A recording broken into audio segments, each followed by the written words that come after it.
Irmãos, nós vamos ter esse instante aqui de palavra nessa noite, e nós vamos conversar hoje aqui, nós vamos nos dedicar ao assunto chamado disciplina. Mês de maio nós tivemos aqui um tempo dedicado à família, e falamos sobre construção no âmbito familiar, e nós já falamos em maio sobre a disciplina como uma ferramenta, um recurso de construção na família. Mas hoje nós vamos resgatar esse tema olhando para a realidade da igreja local. Porque afinal de contas a igreja também não deixa de ser, muito pelo contrário, ela é uma família. E uma família que também precisa praticar e exercer a disciplina. Nós já vimos aqui, inclusive em maio, que faz parte do amor sincero, do amor puro, do amor de Deus, nós cultivarmos a disciplina. Ela faz parte da experiência do amor, e por isso que não pode faltar disciplina nas nossas casas, não pode faltar da disciplina, inclusive na nossa família, da nossa igreja. Então convido você que abra a sua Bíblia no Evangelho de Mateus 18, nós leremos dos versículos 15 a 20.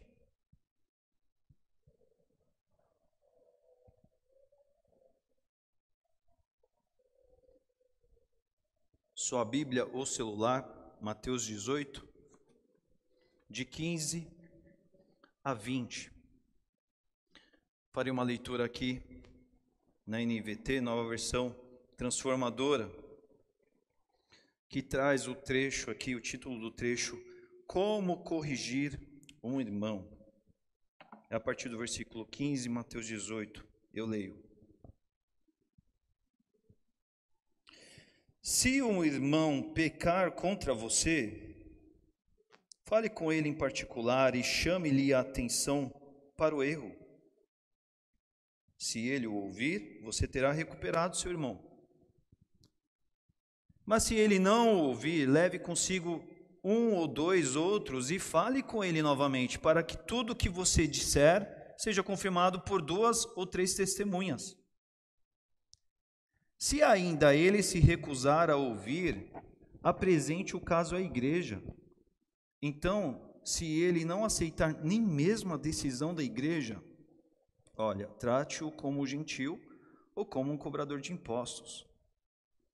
Eu lhes digo a verdade, o que vocês ligarem na terra terá sido ligado no céu, e o que desligarem na terra terá sido desligado no céu. E também lhes digo que, se 2 de vocês concordarem aqui na terra a respeito de qualquer coisa que pedirem, meu Pai no céu os atenderá. Pois onde 2 ou 3 se reunirem em meu nome, eu estou no meio deles. Irmãos, esse trecho aqui nós já começamos destacando o seguinte, bem importante. Além de ser Bíblia, além de ser palavra de Deus, são palavras diretas do nosso Senhor Jesus Cristo. E quero chamar a atenção aqui que ao falar de disciplina, Jesus não está trazendo algo inédito. Não é a primeira vez que disciplina é mencionado, é comentado na Bíblia. Muito pelo contrário, nós já vimos isso em maio. A disciplina ela é um princípio de sabedoria. O livro de Provérbios deixa isso muito bem claro. Inclusive é em Provérbios que a gente vai ver essa questão da disciplina como fruto do amor. Quando a gente vai falar sobre disciplina, a gente sempre precisa se lembrar que o homem, ele detém uma natureza caída. Ou seja, o que isso quer nos dizer? Quer dizer que ele não gosta de disciplina. Uma natureza caída, ela não quer a disciplina que é algo bom, ela quer aquilo que é contrário àquilo que é bom. A natureza caída que nós falamos, que tem a ver com o homem, é o que é fruto da queda. É a inclinação do homem para o pecado, e isso tem tudo a ver com essa rejeição natural à disciplina da qual o homem, por natureza, ele vive. Pecado, na palavra original do hebraico, chamada ratá, significa o quê? Errar o alvo. E errar o alvo do quê? Errar o alvo da obediência a Deus. Desde o começo, desde o Éden, foi assim. Havia um alvo. Olha, faça tudo, só não se envolva com aquela árvore. Esse era o alvo, essa era a obediência pedida por Deus ao homem, a única obediência. Não é? Alvo que o homem errou. No grego do Novo Testamento, pecado é armatia, que significa sair da rota, ou seja, existe uma rota que conduz à vontade de Deus, o querer perfeito de Deus, e quando você peca é quando você sai dessa rota, é quando você sai ali do trajeto, do percurso, do caminho. E pecado, do latim peccare, que daí sim vem a palavra que nós conhecemos, quer dizer cair fora do caminho. Que caminho? O caminho que leva a Deus, o caminho que tem a ver com a vontade de Deus, com o querer de Deus. É a partir disso também que nós estabelecemos o que é bem ou o que é mal.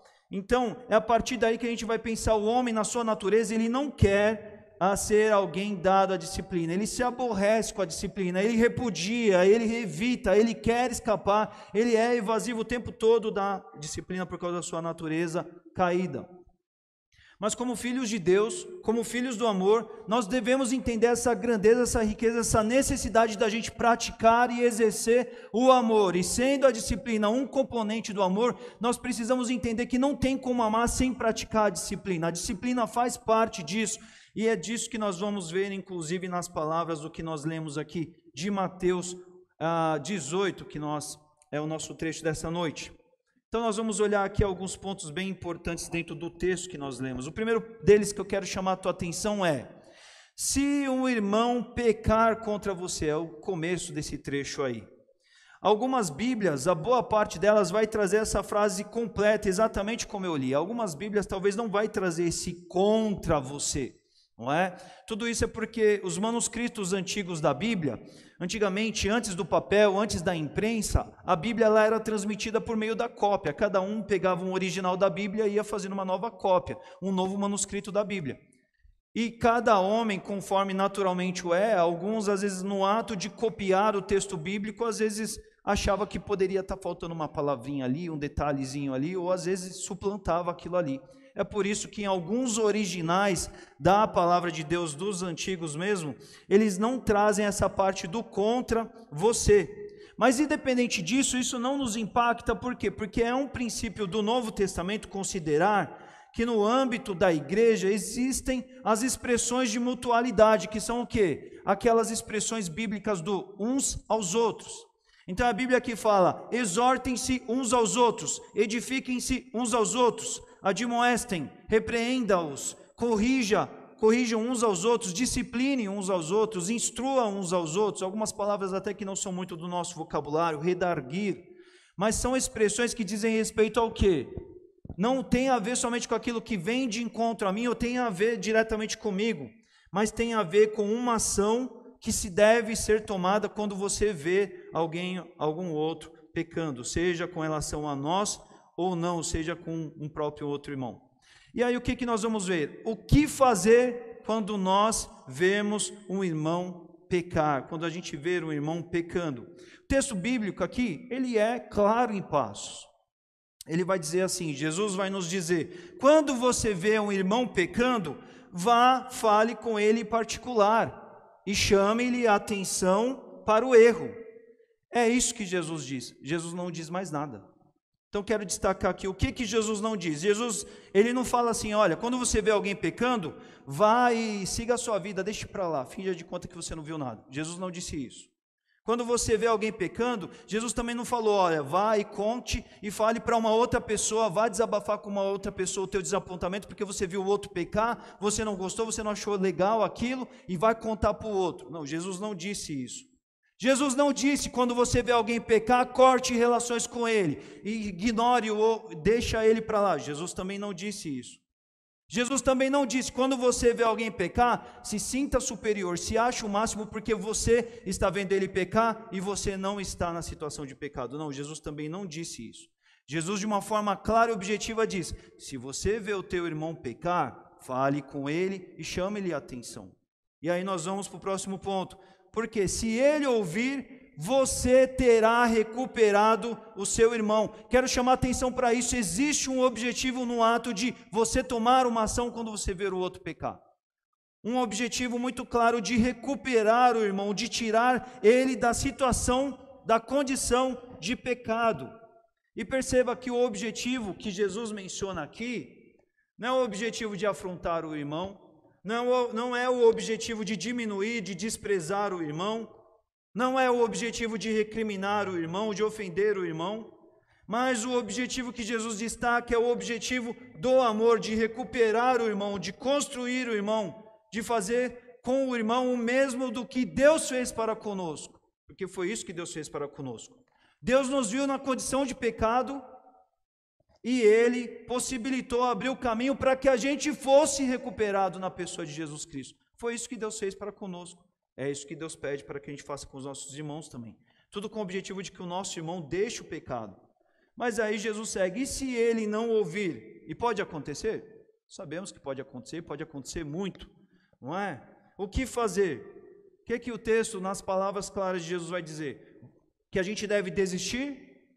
Que a gente deve deixar para lá? Que a gente deve mandar é problema dele e acabou? É isso que Jesus diz? Não. De um judeu que Jesus era para os outros judeus, que era o seu público, Jesus cita a lei em Deuteronômio 19:15, quando ele vai dizer, retorne a ele com outras 2 testemunhas. Deuteronômio 19:15 previa esse preceito da lei de uma procura com testemunhas que representava esse fórum de defender a verdade atestada por outras pessoas que acompanhassem o caso. Mas a gente vai ver essa situação da nova chance sendo dada, da oportunidade sendo acrescentada na presença de outras pessoas. Mas é um processo aqui, a gente vê outros passos, e aí Jesus prossegue. E se ainda assim ele se recusa a ouvir? E acontece, nós sabemos que acontece muito. Se isso acontece, o que deve ser feito? Apresente o caso à igreja. Irmãos, o objetivo permanece aqui, o objetivo é o de recuperar o irmão. E eu quero destacar aqui, há uma forma de se apresentar à igreja. O que Jesus está querendo dizer aqui não é assim, olha, se ele se recusa a ouvir você juntamente com outras testemunhas, não é que você deve falar com a igreja procurando um a um, naquela conversa de corredor, naquela conversa que não é a forma clara e objetiva que a Bíblia quer dizer e que seria apropriada. Mas é sempre uma fala que tem esse objetivo de recuperar o irmão. Esse falar para a igreja é uma fala que já acontecia no tempo de Jesus. As sinagogas no tempo de Jesus não era um lugar só onde havia adoração, o culto, a devoção a Deus, mas era um lugar onde também os judeus se reuniam para tratar de resoluções de problemas desse tipo, dessa natureza, se encontrarem ali para a resolução de coisas do tipo. Naquele tempo de Jesus já havia um entendimento entre os judeus que quando havia uma reunião do tipo e se haviam 10 judeus, pelo menos 10 judeus ali reunidos, eles já estariam ali representando a Deus diante da decisão da qual eles tomariam. E é esse o caso do qual Jesus menciona sobre o apresentar a igreja. A ideia prevista aqui é a seguinte: se o pecador não ouviu você e mais 2 testemunhas, conte à igreja para que a igreja olhe e fale assim, não é possível que esse nosso irmão está se destruindo e vai permanecer no pecado e não vai abandonar o pecado. Vamos correr atrás dele, vamos dar atenção para ele, vamos chacoalhar todos nós lá, porque o nosso objetivo é recuperar esse nosso irmão. O apresentar à igreja é pura e simplesmente nessa direção.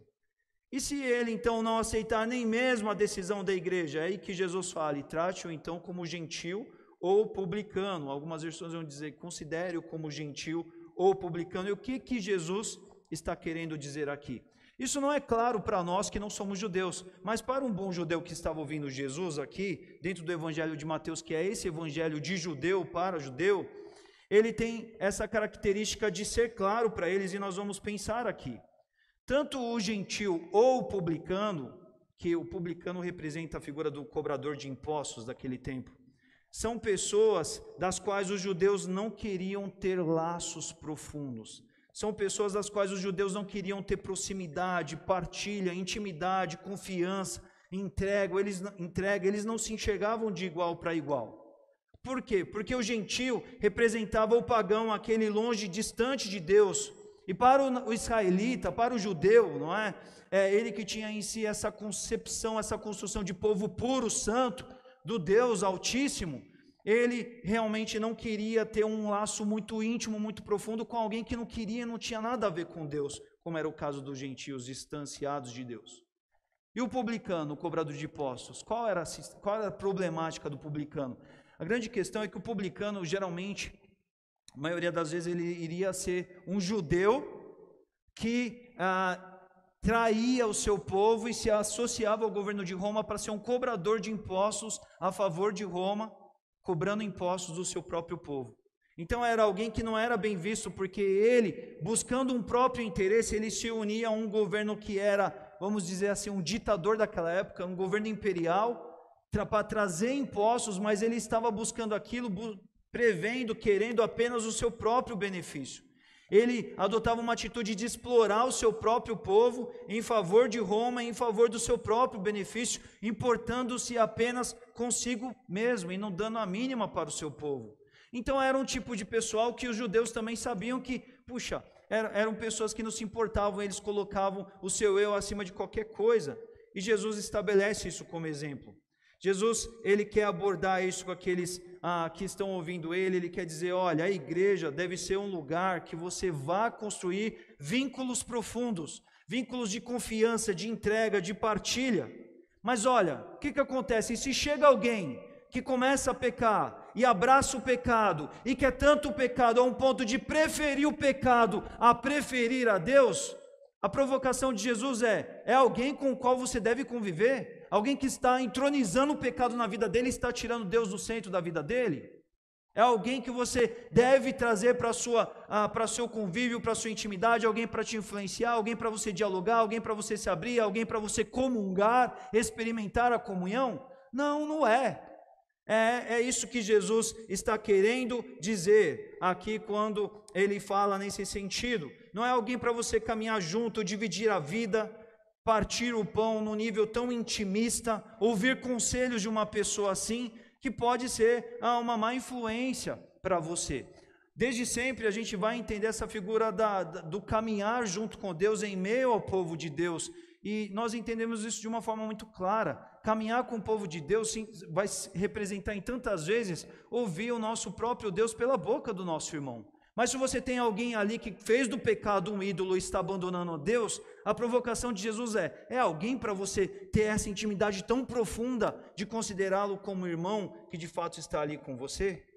É isso que Jesus ele está querendo dizer sobre alguém que não tem prioridade mais para Deus, mas prefere o pecado. E Jesus vem dizer, se essas pessoas elas têm esse tipo de atitude, elas não podem ser uma influência boa para aquele que está querendo se permanecer fiel e buscar o Senhor na caminhada cristã dele. Então Jesus ele vai terminar aqui o trecho firmando aqui uma verdade, concluindo essa pauta aqui, diante desse assunto.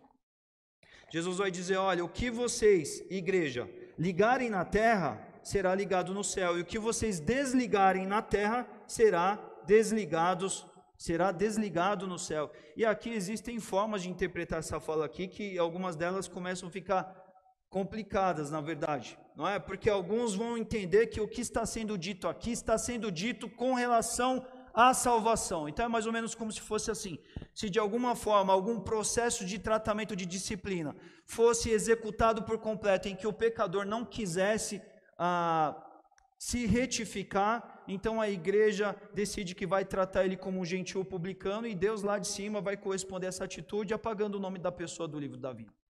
Alguns vão olhar e vão achar que é disso que Jesus está falando, não é? Outros vão olhar para essa parte aqui e vão entender que esse aspecto tem a ver com a noção do pertencimento, do ter parte na igreja, no corpo de Cristo. Nós nos reunimos aqui, temos parte no corpo de Cristo, não é simplesmente para adorar a Deus, para buscar a Deus, mas nós olhamos no domingo passado sobre a riqueza, a grandeza que se existe em partilhar do corpo de Cristo. Existem bênçãos profundas experimentadas em meio à realidade da comunhão com o corpo. Só que é um corpo que deve visar a sua própria saúde, deve andar correto, deve andar santo, deve andar comprometido com o Deus da verdade, o Deus da santidade. Isso precisa estar muito bem claro, essa abordagem de entender que esse ligar ou desligar tem a ver com o aspecto do participar profundo das bênçãos, dos benefícios do corpo de Cristo, é o que a gente vai perceber também no escrito de Paulo em 1 Coríntios 5, porque em Mateus 18 a gente vai ver a teoria, Jesus está expondo a teoria. 1 Coríntios capítulo 5 nós vamos ver um caso de disciplina na prática. É execução, é o executar do processo segundo o que Jesus ensinou. E lá a gente vai ver que esse entendimento, ele sim se faz coerente. Esse desligado tem a ver com a conjuntura do corpo de Cristo expressa na igreja local. E isso não é qualquer coisa, irmãos, porque às vezes pensa assim, isso não tem a ver então com a salvação, logo, então isso está confortável isso. Não, não está. Grandes coisas existem no contexto de ser parte, de ter parte na igreja, coisas muito profundas as quais Deus nos concede e nos visita, tendo parte e participando da igreja. Mas não diz respeito à realidade da salvação. Algo que nós precisamos entender é que a realidade da salvação é um domínio de Deus, e o homem não tem interferência nisso, de forma alguma. Basta a gente ver o evangelho de João 10, versículo 30, Jesus vai dizer, eu e o Pai somos um. E o que Jesus vai dizer é, olha, aquelas ovelhas que o Pai me deu, elas estão na minha mão e ninguém pode arrancá-las da minha mão. É simples assim. Ninguém pode arrancar da mão de Jesus. A grande pergunta que se está sempre a pessoa está na mão de Jesus ou não está? Essa é a questão. Mas nada que o homem faça, nada que tenha a ver com o homem, interfere no domínio da salvação, que é algo dado por Deus e do qual o homem, ele não participa de um ponto de vista definitivo, determinante, como tantas vezes esse é abordado. Eu quero chamar também a atenção de que o mesmo Jesus que fala as palavras desse texto, é o Jesus que cobre João 10 e fala sobre João 10. Jesus não poderia se contradizer. Então nós vamos ver que o que Jesus está dizendo sobre tudo isso aqui, tem a ver com um processo de disciplina executado por completo. O ligado ou desligado tem a ver com o conceito de absolvido ou condenado segundo o processo de disciplina executado. Se até o final foi levado a cabo, o pecador ele não tomou jeito, olha, ele precisa ser considerado desligado dessa realidade do corpo de Cristo, porque ele não está querendo viver com primazia para Deus, está desligado. E o céu, o Senhor, acompanha nessa questão de entender que ele não está participando mais dessa parte tão profunda do corpo, de participar dos benefícios do corpo. Mas se de alguma forma, em algum momento, essa pessoa ela volta para o caminho, ela volta da sua condição de pecado e ela se retorna, o mesmo corpo também pode ligar e o céu corresponde do ponto de vista, esse irmão tomou jeito, ele reconheceu que aquilo era destruição para ele e ele assumiu o caminho do qual ele deve viver. Então tudo isso a gente vai ver ligado a essas palavras de Jesus dentro do conceito do ligar ou desligar. E ele continua, quando 2 ou 3 concordarem aqui na terra em qualquer coisa que pedirem, o Pai os atenderá. Eu quero chamar a atenção disso. 2 ou 3, mas não é simplesmente 2 ou 3, ou 2 ou 3 crentes cristãos que servem a Deus, que buscam a Deus. Não é de qualquer forma, mas é 2 ou 3 que estejam em nome de Jesus. 2 ou 3 reunidos em meu nome, é a palavra de Jesus. E aí Jesus diz, ele estará no meio deles. Nós vamos ver aqui que Jesus ele empresta um conceito muito presente naquele tempo, do qual os judeus entendiam que quando haviam 2 ou 3 judeus reunidos no nome, reunidos ali entre si, conversando e mencionando palavras da Torá, Deus estava presente, a Shekinah estava presente ali, porque eles não estavam simplesmente eles, mas juntos eles representavam a Deus. Jesus traz esse conceito para dizer o seguinte, olha, quando 2 ou 3 estão reunidos em nome de Jesus, ali Jesus está presente. Mas percebe que não é uma simples questão de estarem juntos, mas é de estarem reunidos e unidos em nome de Jesus. Essa é uma questão que tem que ser maior, porque quando a gente fala, não é uma palavra mágica, eu falo, mandei um em nome de Jesus, logo isso vai me garantir respostas, vai garantir aqui o retorno, o que se quer ser alcançado. O em nome de Jesus significa que eu estou dizendo em nome de Jesus porque aquilo que eu estou pleiteando e apresentando representa Jesus. É como se Jesus estivesse ali, mas ele está representado por alguém que traz as suas palavras, traz a sua atitude, mas representa o que Jesus faria. E o Pai atende esse tipo de oração, sim, por quê? Porque se eu ajo exatamente como Jesus ele sempre age conforme a vontade de Deus, e o Pai atende. Mas essa é uma grandeza que deve estar muito clara para nós enquanto corpo de Cristo. Às vezes a gente acha que basta se reunir aqui, estando reunidos, a gente diz que é em nome de Jesus e está tudo bem. Não, não está tudo bem, depende. Nós estamos reunidos e unidos em nome de Jesus? Porque quando estamos reunidos e unidos em nome de Jesus, estamos representando Jesus. Eu já não represento mais o Leandro, você não representa mais você mesmo, mas estamos todos olhando para Jesus e dizendo assim: é Jesus que tem que estar representado aqui. É Ele quem importa, é Ele que nós queremos, é a vontade dEle, é o plano dEle, é o objetivo dEle, estamos no nome dEle, porque a vontade dEle é conforme o Pai, é a boa, é a que vale a pena. Então é disso que Jesus está falando aqui. O que Jesus quer dizer é que quando 2 ou 3 estão reunidos, tiveram cuidado de corpo, disciplinaram, foram com testemunhas, foram com a igreja e realizaram esse processo de A a Z de uma forma completa, ele representa Jesus de fato, porque ele seguiu aquilo que Jesus ensinou a ser feito, aquilo que Jesus colocou para ser obedecido, com prioridade à vontade de Deus. Então, tudo isso prevendo a recuperação da pessoa conforme a vontade de Deus, conforme aquilo que Deus deseja, mas priorizando também coisas que são importantes também, não é?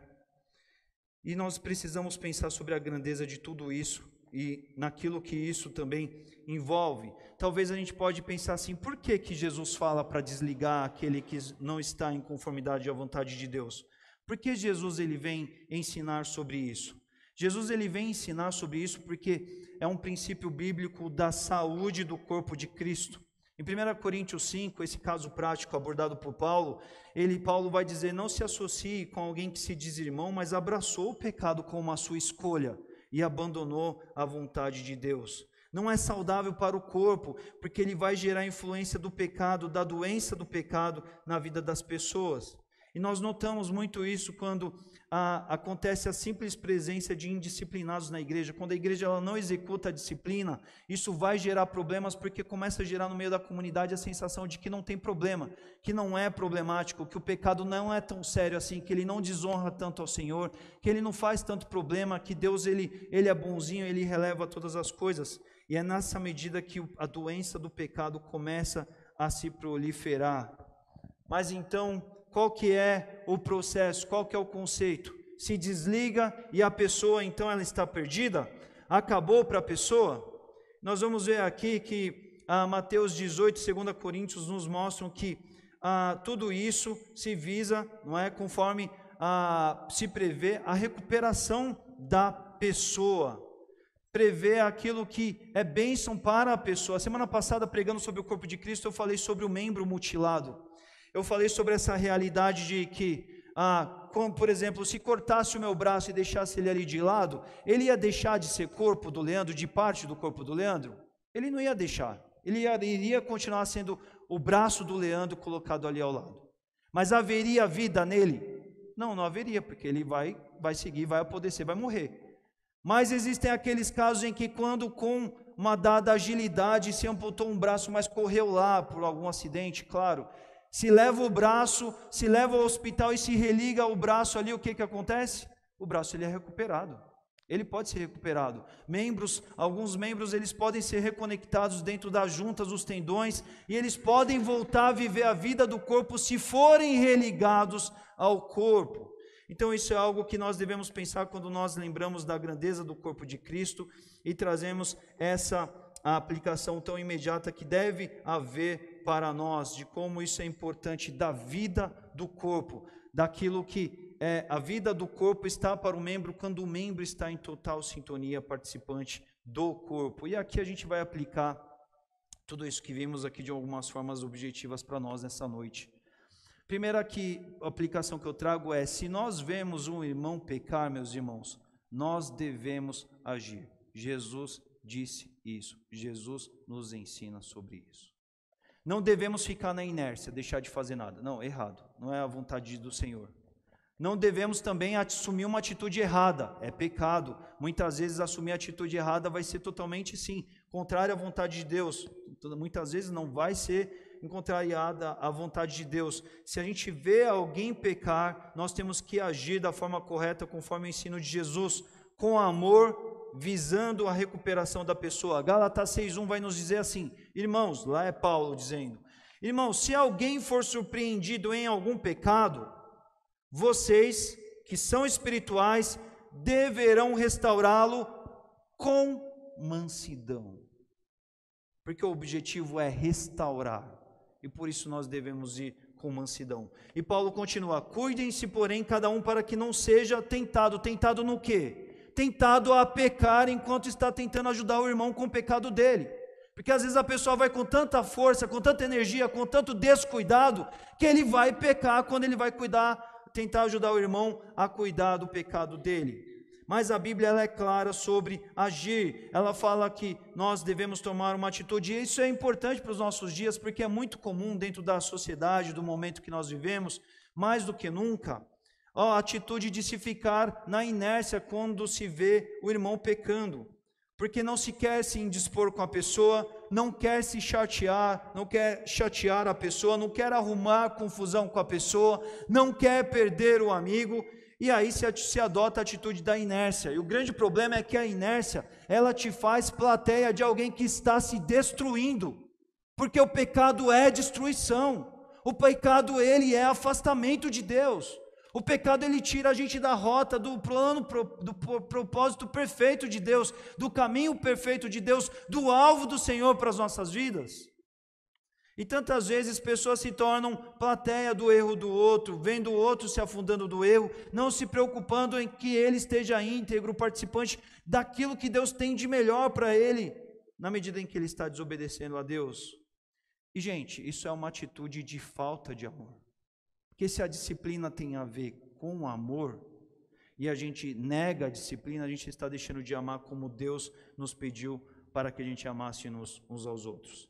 Deus nos amou e por isso Ele nos recuperou, mas Ele nos disciplina todas as vezes que nós precisamos também.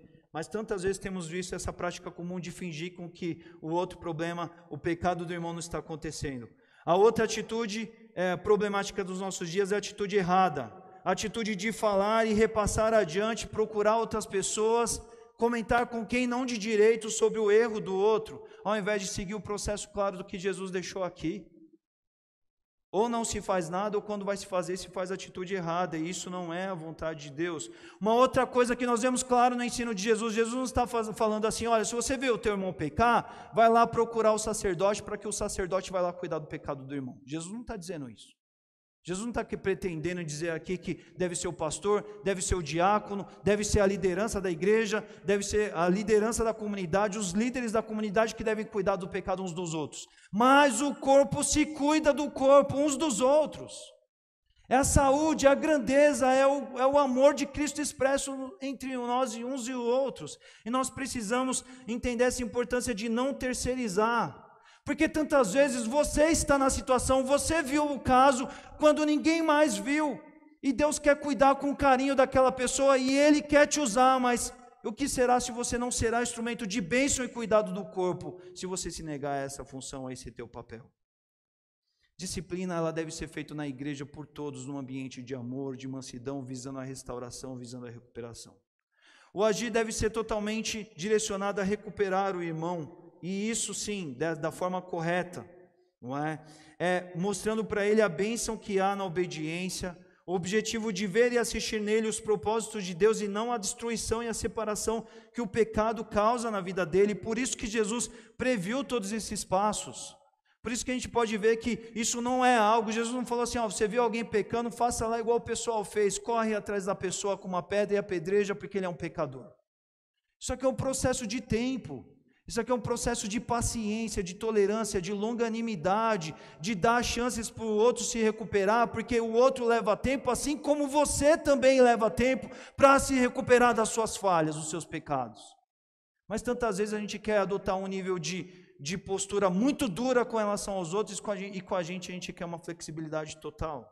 A gente quer o compasso mais suave do mundo. É por isso que Jesus vai falar sobre viver todo esse processo da forma correta.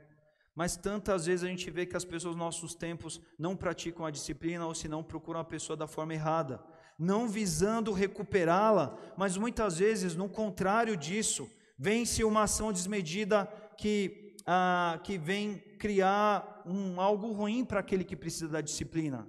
Tantas vezes a atitude da busca por alguém querendo, em tese, ajudar, mas sem ir pelo caminho correto, cria um atrapalho para a pessoa, cria um empecilho, cria uma desculpa para que o outro saia do foco da correção. Basta alguém ser procurado de uma forma errada para ela achar que, de alguma forma, o maior problema é a forma com a qual ela foi tratada, do que entender e reconhecer o quanto o pecado dela é grave. Ou quando uma pessoa vem cuidar, mas peca na busca, daí ela fica no 0 a 0, olha, eu estou em pecado, mas você também não sabe nem cuidar de mim, então ninguém fala do pecado de ninguém. E o corpo continua doente. E o corpo soma em doenças, quando ele não se cuida uns dos outros como deveria cuidar da forma correta. Porque o objetivo é sempre o de recuperar pessoas, recuperar situações. Nós também podemos perceber no processo de Jesus aqui que existe um cuidado em se perseverar, em se insistir em tentativas. E a gente deve pensar e entender que Jesus propõe isso. Por quê? Porque de uma certa forma está se lutando por pessoas, está se lutando por histórias, por trajetórias de vida. Por isso se deve perseverar, insistir, ser paciente, visando o bem, visando a recuperação, visando o resgate. Mas como tantas vezes é fácil, desde o não se fazer nada, como desistir facilmente também, como se assim, eu já falei uma vez, se a pessoa não quis, então ela não quer. E é assim que acontece conosco. Quantas falhas nós já superamos na presença de Deus depois de tanta paciência da parte de Deus para conosco? Só que tantas vezes a gente não pensa dessa forma.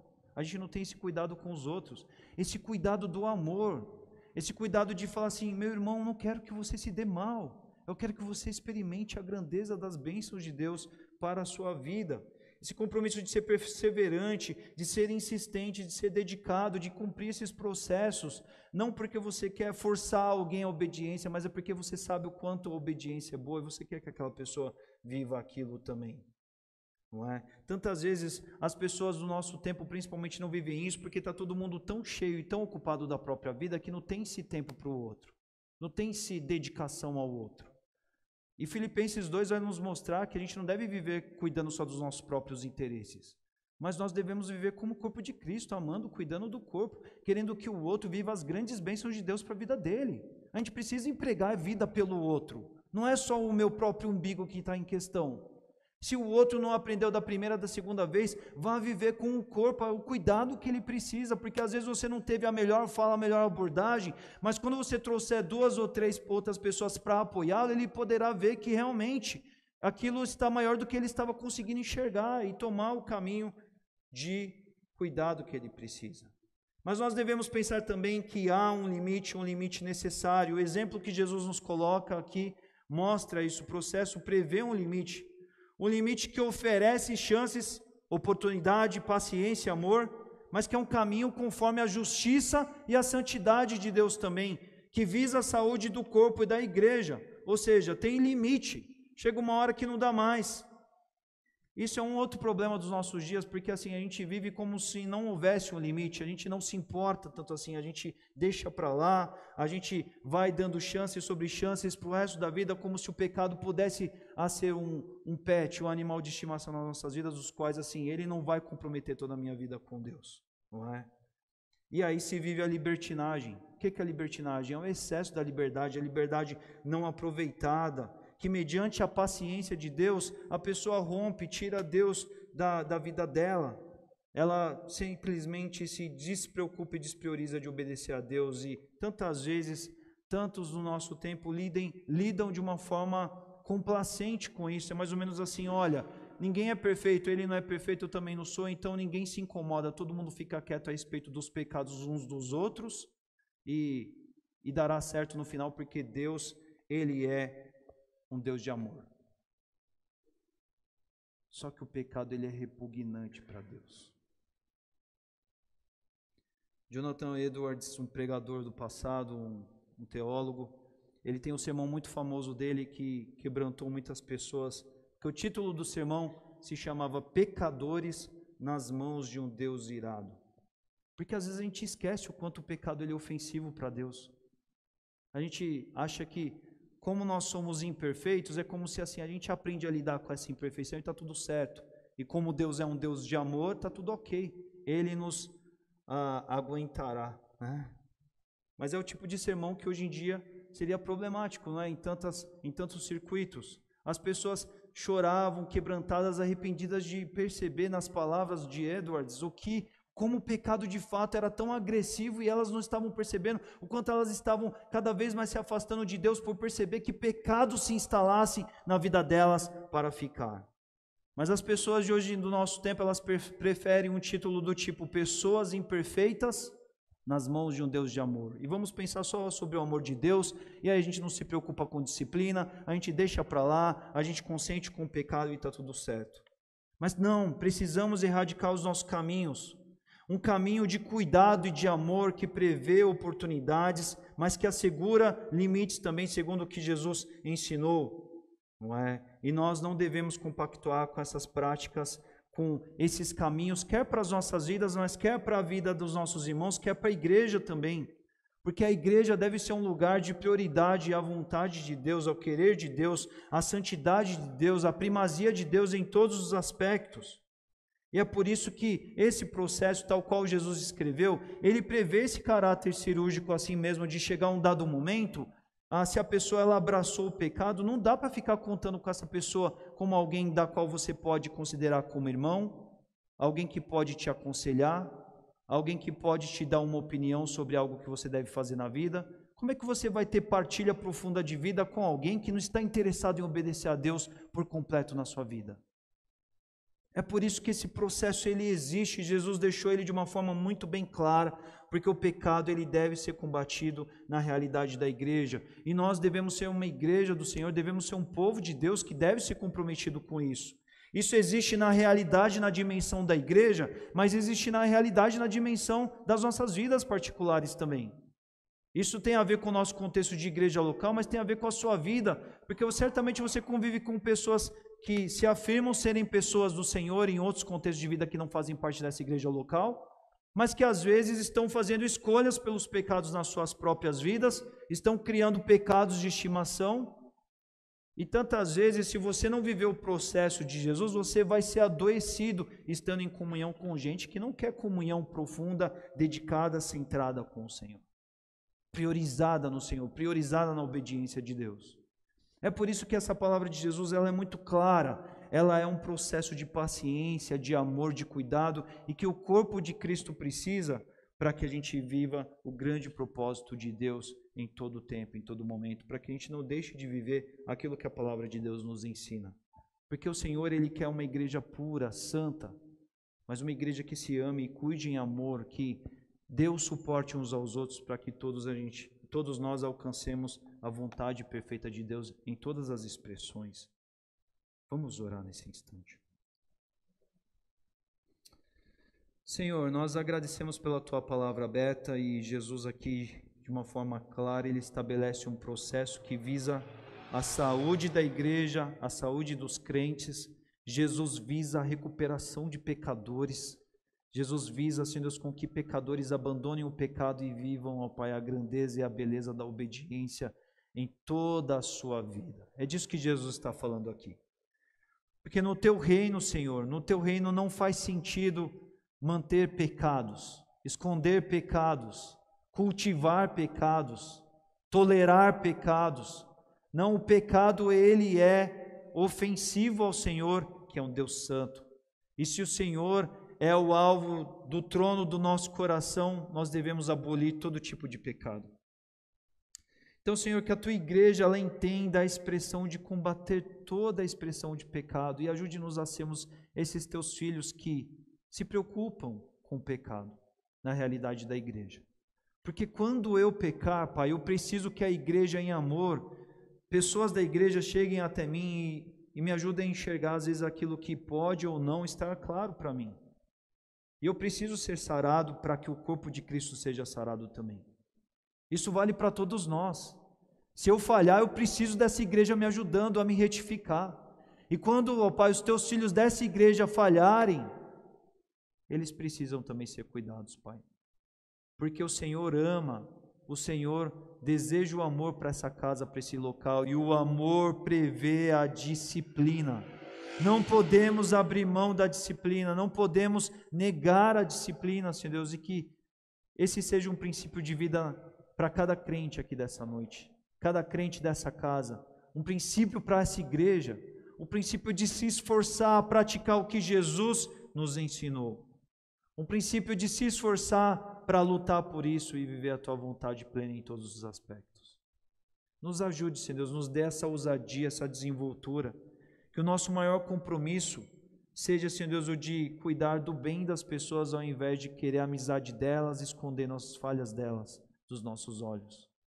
Senhor Deus, que a gente não consinta com o pecado, porque o Senhor é o Deus da santidade, o Senhor é o Deus que derramou o seu Filho para morrer, levou Ele à cruz do Calvário para morrer pelos nossos pecados. E honrar o nome de Jesus significa lutar e combater contra todo tipo de pecado. E que as nossas vidas, a nossa igreja, Pai, sejam comprometidas com a disciplina bíblica, conforme Teu servo Jesus Cristo, Pai, nos ensinou. É assim que nós oramos e te pedimos essa noite, no nome de Jesus. Amém.